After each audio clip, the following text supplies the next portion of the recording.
تو جمعے کا دن ہم نے کیسے گزارنا ہے یہ ابھی ہم سیکھ لیتے ہیں، مختصر ہم سیکھ لیتے ہیں، تاکہ اگر اللہ نے ہماری اگلی زندگی دی، اگلا جمعہ آپ کا میرا نصیب میں ہوا، زندگی ہوئی، تو انشاءاللہ اگلے جمعے کو ہم اس طریقے سے گزاریں گے۔ سب سے پہلا کام جمعہ کے دن، سب سے پہلا کام صبح فجر کی نماز پڑھنی ہے، صبح فجر کی نماز پڑھنی ہے۔ یہ کام گنتے رہیں آپ۔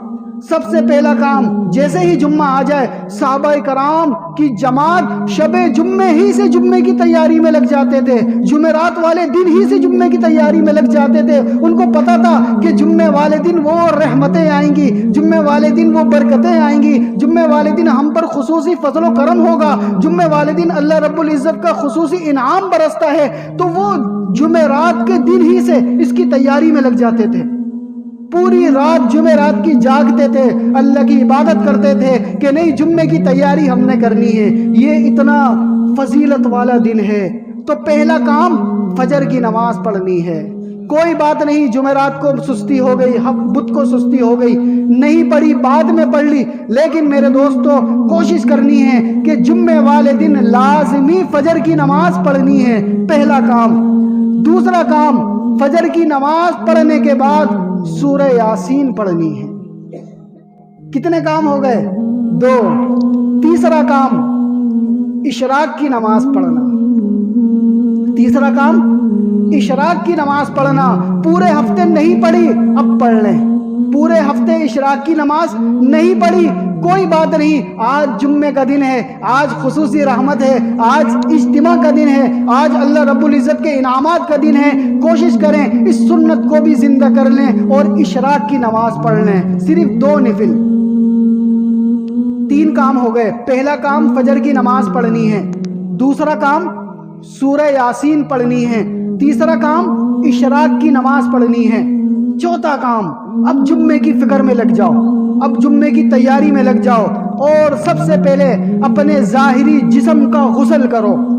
سب سے پہلے اپنے جسم کو پاک صاف کرو، غسل کرو، اپنے جسم کو پاک صاف کرو، اور اسی طرح اللہ سے اپنے جو روح ہے اس کو بھی پاک صاف کرو، استغفار کرو کہ یا اللہ پورے ہفتے مجھ سے جو گناہ ہو گئے میں اس پر معافی مانگتا ہوں۔ دل ہی دل میں استغفار کرتے رہو اور غسل ادا کرو۔ تو چوتھا کام اس جسم کو غسل سے پاک کرنا۔ 4 کام ہو گئے۔ 5واں کام اب صاف ستھرے کپڑے پہننا ہے، اب صاف ستھرے کپڑے پہننا ہے، پاک صاف، ضروری نہیں کہ نئے کپڑے ہوں، پاک صاف، پاک صاف، گندگی سے پاک ہو، ناپاک نہ ہو، پاک صاف کپڑے پہننا ہے۔ 5 کام ہو گئے۔ 6واں کام آج کے دن تیل لگانا۔ کیا کرنا؟ بالوں میں تیل لگانا، سرما لگانا، اور اسی طرح کنگھی کرنا۔ کتنے کام ہو گئے؟ 6 کام ہو گئے۔ 7واں کام اب جلدی کرنا، مسجد جانے کے لیے جلدی کرنا کہ میں امام صاحب سے پہلے پہنچ جاؤں، کہ میں جلدی سے پہنچ جاؤں۔ کیوں؟ وہاں پر بیٹھنا بھی ثواب، مسجد میں نماز کے انتظار میں بیٹھنا بھی ثواب، اللہ کی خصوصی رحمتیں برکتیں مسجد والوں پر آ رہی ہوتی ہیں۔ 7 کام ہو گئے۔ 8واں کام کوشش کریں کہ اگلی صف میں بیٹھنے کی کوشش کریں کہ اگلی صف میں مل جائے۔ اگلی صف والے اللہ کے اور قریب ہوتے ہیں بنسبت پچھلی صف والوں کے، تو کوشش کریں کہ اگلی صف میں امام کے قریب بیٹھنے کی کوشش کریں۔ 8 کام ہو گئے۔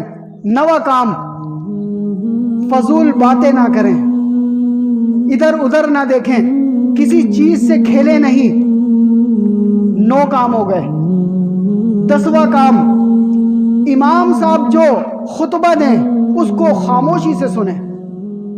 خطبے کے دوران باتیں کرنا، اور خطبے کے دوران یہاں تک کہ جو خطبہ جمعے کا ہوتا ہے اس وقت نفل پڑھنا بھی منع ہے، خاموشی سے خطبہ سننا۔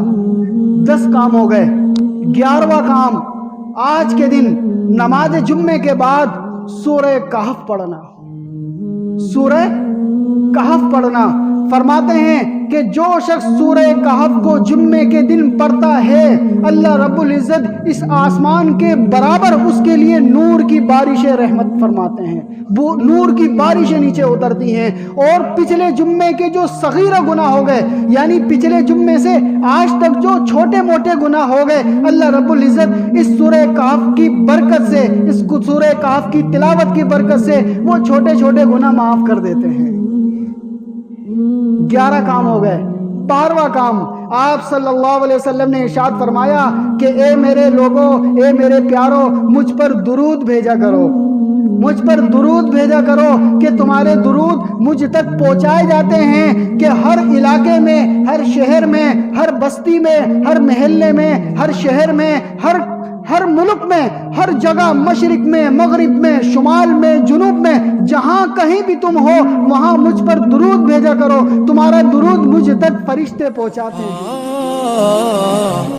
درس قرآن، درس حدیث، اصلاحی بیانات، فقہی مسائل اور وظائف کے لیے مفتی ابو بکر انصاری کے چینل کو سبسکرائب